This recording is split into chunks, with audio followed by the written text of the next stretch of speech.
जो भी इस क्रोध का कारण है, अब वही इसके परिणाम का भागी बनेगा। मैं तो उसे मसलने के लिए आतुर हो रहा हूँ।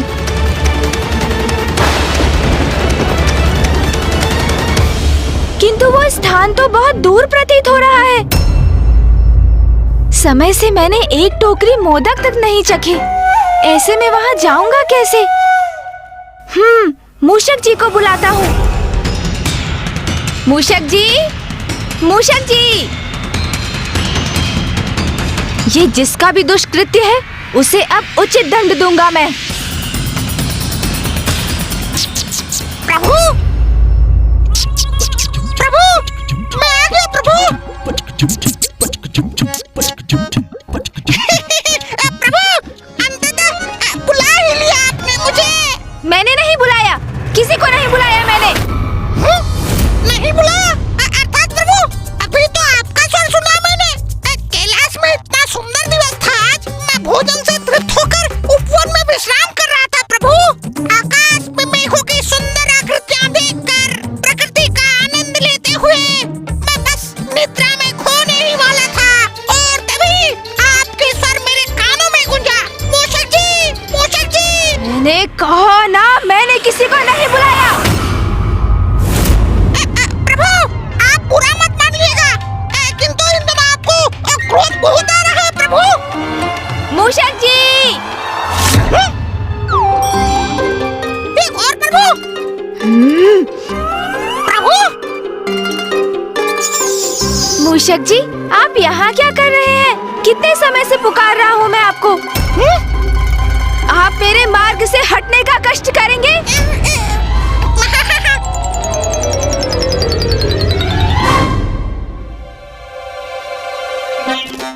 प्रभु, कैसी माया है ये? आप हैं या वो आप हैं? मूषक जी, हम दोनों ही मैं हूँ। अब चलिए, शीघ्र हमें कहीं पहुँचना है। मैं आपको मार्ग में सब कुछ समझा दूंगा। उचित है प्रभु, जैसे आपकी आज्ञा। हाँ मूषक जी, अब शीघ्रता कीजिए। आइए प्रभु, विराजिए।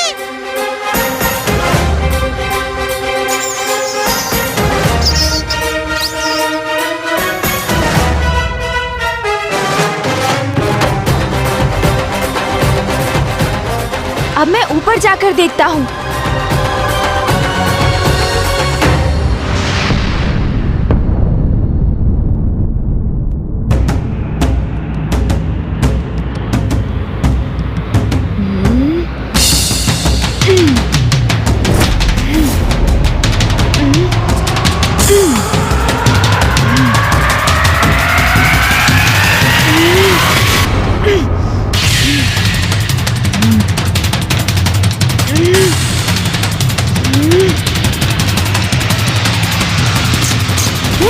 मैं भी जानने का प्रयास करता हूँ प्रभु।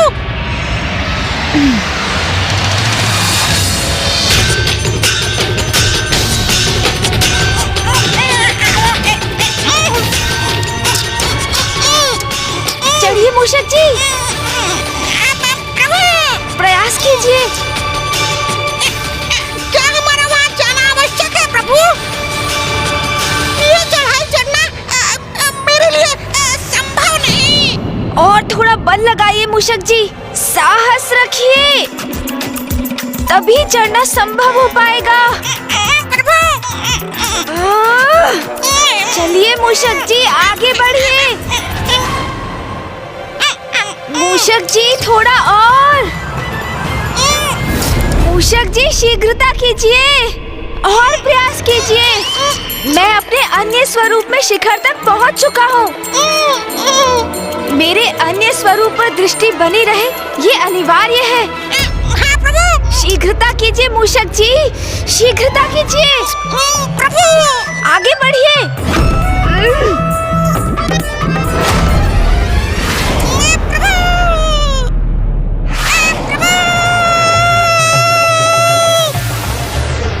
अरे अरे मूषक जी,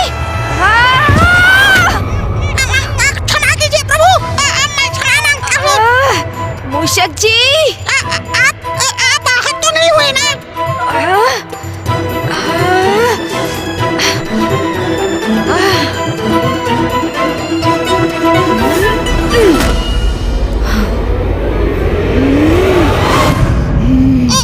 मूषक जी को उलाहना मत दो। इसमें उनका कोई दोष नहीं है। मुझे ज्ञात है कि तुम क्रोध से आवेशित हो रहे हो, किंतु मेरा सुझाव है, गहरी सांस भरकर तुम अपने क्रोध पर नियंत्रण करो।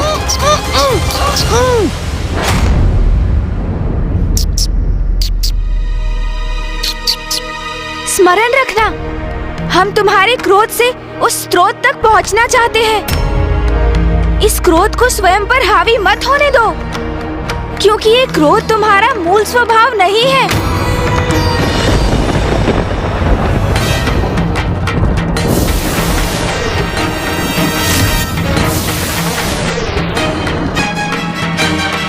वो देखो वहाँ।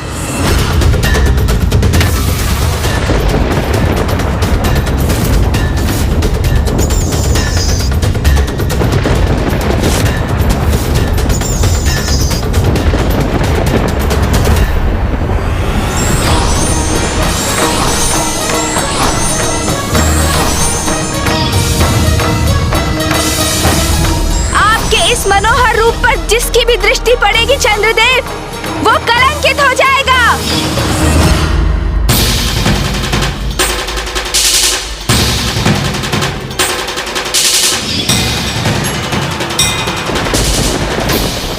वही लाल ऊर्जा। अपने जन्म दिवस से ही मैं बार बार उत्तेजित हो उठता हूँ। हाँ, मुझे भी बड़ा विचित्र आभास हुआ, जैसे कोई बाहरी ऊर्जा मेरे भीतर प्रवेश कर रही है। प्रतीत होता है कि जो हमारे क्रोध के मूल में ऊर्जा है, हमें उसका स्रोत प्राप्त हो गया है। जो भी हो, मैं तो बस इतना चाहता हूँ कि मुझे एक ही समय पर प्रभु के इन दोनों रूपों का वाहन ना बनना पड़े। जब हम इस स्रोत तक पहुँच ही गए हैं, तो आगे बढ़कर इसका निरीक्षण भी कर लेते हैं।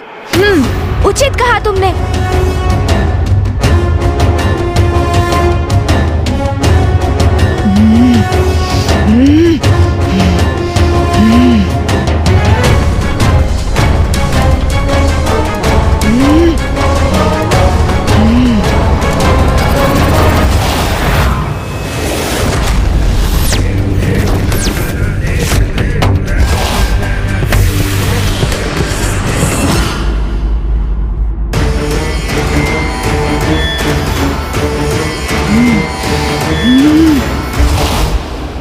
मुझे अपने क्रोध को नियंत्रण में रखना ही होगा।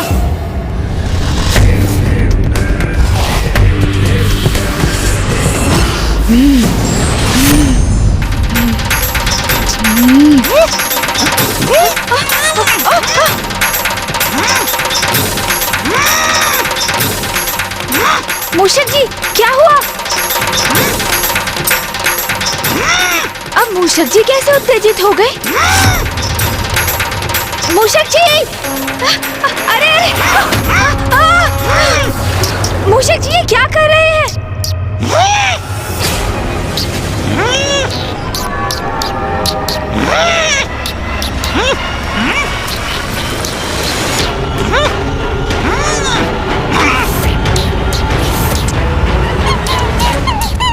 मूषक जी, प्रतीत होता है आप भी किसी के प्रभाव में आकर अपना मूल स्वभाव खो बैठे हैं।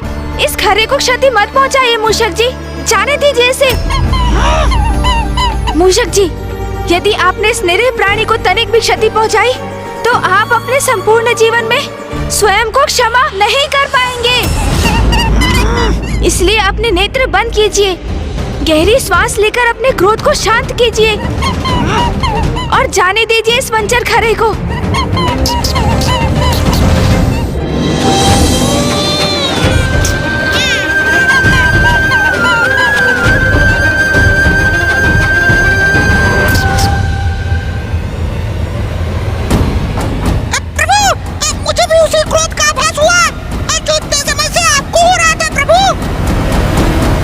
मेरे विचार से तुम्हें और मूषक जी को यहीं रुकना चाहिए। ये ऊर्जा विध्वंसकारी है, इसका प्रभाव तो अब मूषक जी भी झेल चुके हैं।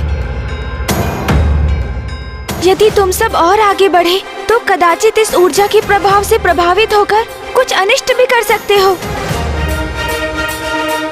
मैं ही आगे बढ़कर देखता हूँ क्या रहस्य है इसके पीछे। तब तक तुम यहीं रुको, उचित है। तब तक मैं और मूषक जी वहाँ से निगरानी रखेंगे।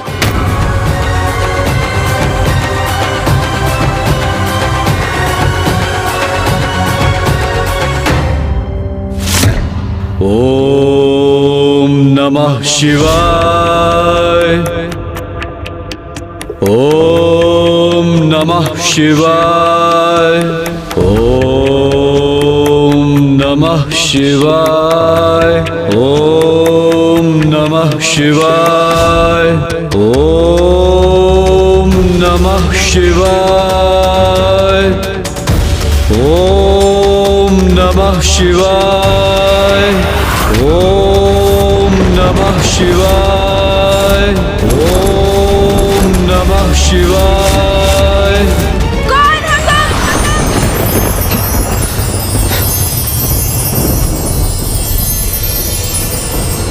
कौन हो तुम? कौन हो तुम जो यहाँ आकर मेरे तप में व्यवधान डालने का दुस्साहस कर रहे हो? मैं गणेश।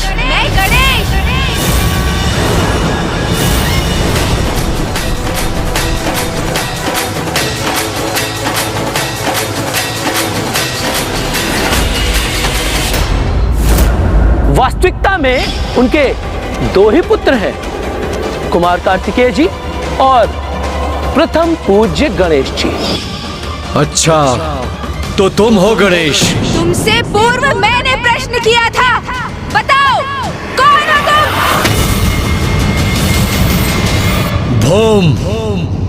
भोम हूं मैं।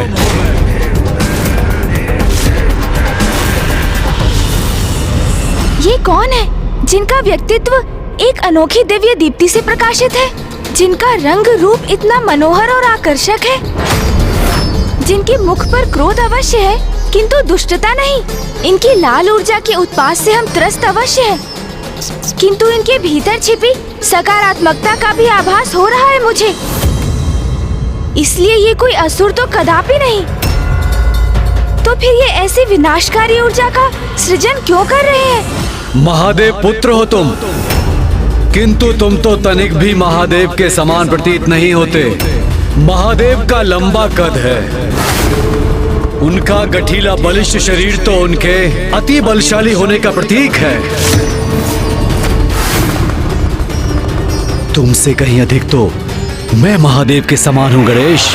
मेरी छोड़ो, मैं जैसा हूँ उचित हूँ, किंतु तुम तो महादेव की तपस्या करते हो, उनका नाम जपते हो और फिर ऐसी उग्र और विनाशकारी ऊर्जा का निर्माण करते हो।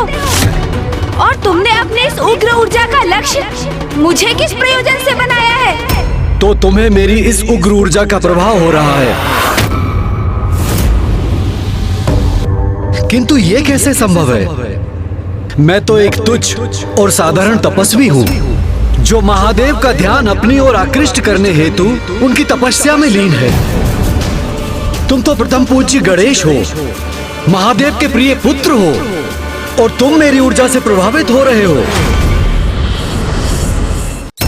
मुझे ऐसा क्यों आभास हो रहा है जैसे इनका कोई व्यक्तिगत द्वेष है मुझसे? देखा महादेव, मैं तो आपके प्रिय पुत्र से कहीं अधिक प्रभावी हूँ। अपनी ऊर्जा के प्रभाव में बांध लिया मैंने उसे। स्वयं को महादेव का भक्त कहते हो और इतना भी नहीं समझते कि तुम्हारी ऊर्जा कितनी हानिकारक है। देखो इस स्थान को, देखो अपने तप स्थल को देखो। प्रकृति ने जैसे इस स्थान का परित्याग कर दिया है, बंजर बन गया है ये स्थान। अपने तन से उत्सर्जित होने वाली इस ऊर्जा को यही रोक लो। ये कैलाश नहीं मेरा स्थान है। यहाँ आकर मुझे आदेश देने वाले तुम कौन होते हो? कैलाश वासी होंगे तुम्हारे स्नेही, तुम्हारे भक्त, वो सभी देवता जो तुम्हारे जन्मोत्सव का आनंद मनाते हैं, नृत्य गान करते हैं। किंतु यहाँ देखो, सर्वथा अकेले हो तुम, कोई नहीं है तुम्हारा यहाँ। इन्हें मेरे जन्मोत्सव की सूचना कैसे है? तो क्या ये स्वयं भी वहाँ गए थे? नहीं प्रभु, मैंने तो स्वयं सभी अतिथियों का स्वागत किया था। ये वहाँ होता तो मुझे अवश्य स्मरण होता प्रभु। वहाँ कैलाश पर होगे तुम जगत पिता महादेव और माता पार्वती के प्रिय पुत्र। और हाँ, अपने भ्राता देव सेनापति का भी साथ प्राप्त होगा तुम्हें। किंतु यहाँ तुम मात्र और मात्र गणेश हो। किया होगा तुमने बड़े बड़े असुरों का संहार। और हाँ, अपनी चतुराई से सर्वाधिक बुद्धिमान असुरों को भी अपनी बुद्धि से पराजित किया होगा तुमने। ये भी ज्ञात है मुझे कि सभी देवताओं को, यहाँ तक अपने भ्राता को भी संसार की परिक्रमा करने में अवश्य पराजित किया है तुमने, जिसके कारण तुम्हें प्रथम पूज्य होने का अधिकार प्राप्त हुआ है। किंतु यहाँ तुम्हें कोई पूजने वाला नहीं है। प्रभु,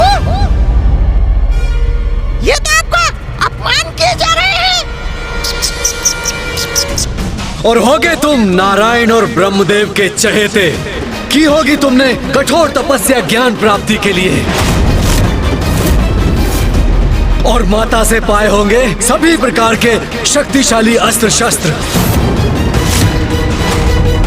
किंतु स्मरण रखना, जो मेरे शरीर से ऊर्जा प्रवाहित हो रही है वो तुम्हें भी नष्ट करने में सक्षम है।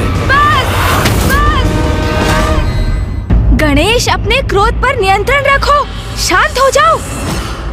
जैसे किसी बवंडर में तीव्र वायु का प्रवाह होता है, उसी प्रकार तुम्हारे भीतर प्रबल क्रोध प्रवाहित हो रहा है। ये तो ज्ञात हो गया था मुझे, किंतु अब मुझे तुम्हारे भीतर अंतहीन ईर्ष्या का भी आभास हो रहा है। ईर्ष्या? क्या प्रभु? प्रभु, क्या है ये ईर्ष्या? मूषक जी, ईर्ष्या तो वो भावना है जो किसी वास्तविक अथवा काल्पनिक अभाव के बोध से उत्पन्न होती है, और जिसका आभास तभी होता है जब हम किसी से अपनी तुलना करते हैं, और हमें इस बात का क्षोभ होता है कि जो अन्य किसी को प्राप्त है और जिससे हम भी योग्य हैं, हम उससे वंचित हैं। किंतु ऐसा क्या है जो मेरे पास है और इनके पास नहीं? प्रभु, मुझे ज्ञात है आपके सूंड। क्या मूषक जी? प्रभु, ईर्ष्या का तो कोई भी कारण हो सकता है ना। अब देखिए, आपके पास सूंड है, उसके पास नहीं। और ये भी संभव है कि आपके बड़े बड़े लटके कान, उन्हें देखकर इसके भीतर ये भावना उमड़ती हो। ओहो, आप समझा प्रभु। कदाचित मेरे ही कारण ये सब हो रहा है। उसे इस बात की ईर्ष्या है कि मैं आपके साथ हूँ प्रभु, उसके साथ नहीं। ओहो, कितना मूर्ख है वो। मैं अभी जाकर उसे सब स्पष्ट कर देता हूँ प्रभु, समझा देता हूँ उसे। सावधान मूषक जी, उनके पास 4 हाथ हैं और वे एक अत्यंत प्रवीण योद्धा भी प्रतीत होते हैं। किंतु मेरे प्रति इतने ईर्ष्यालु क्यों है ये भौम? कौन है ये और क्या है इनका वास्तविक परिचय?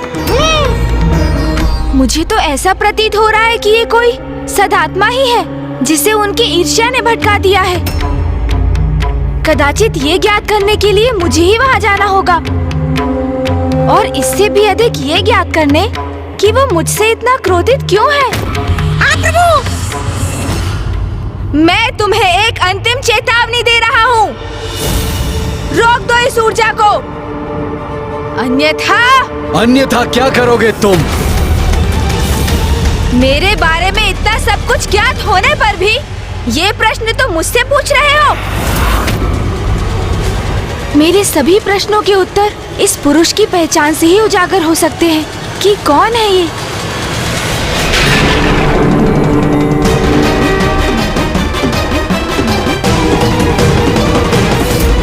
मैं भूदेवी हूँ, मेरी अपनी कोई संतान नहीं। आपके श्वेत की जो बूंद मुझ पर गिरी, उसने इस बालक का रूप ले लिया। महादेव, आप उसे मेरे पुत्र के रूप में भेंट दे दीजिए। आज से तुम्हारा पुत्र कहलाएगा और तुम्हारे नाम से जुड़कर इसका नाम होगा भोम भोम। ये तो इसका मतलब है ये मेरे भ्राता है। प्रभु, कदाचित आपको इस ओर अपनी दृष्टि डालनी चाहिए। उस ओर देखिए प्रभु।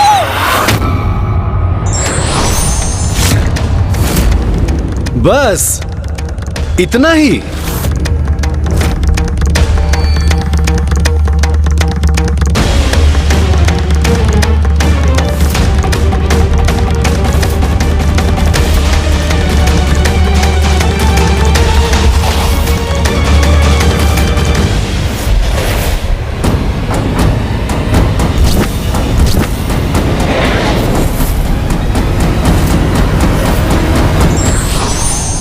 प्रणाम माता भूदेवी। आपने अपनी अंतर्दृष्टि से जो देखा वो सत्य है गणेश जी। भौम महादेव का पुत्र है। अब आपको ही कुछ करना होगा, अन्यथा महादेव के 2 पुत्रों में महायुद्ध छिड़ जाएगा, घोर अनर्थ हो जाएगा। मैं तुम्हें पर्याप्त चेतावनी दे चुका हूँ भौम, किंतु अब मैं सृष्टि को तुम्हारी उग्र ऊर्जा के प्रकोप से रक्षित करूंगा। तुम्हारा ये अहंकार, ये विश्वास कि तुम मुझे पराजित कर सकते हो, हास्यास्पद है। तुम रोकोगे मुझे? तुम्हें कदाचित तनिक भी भान नहीं कि मैं कौन हूं। अब मैं अपने वार से तुम्हें उचित परिचय दूंगा। संभाल सको तो संभालो मेरा वार।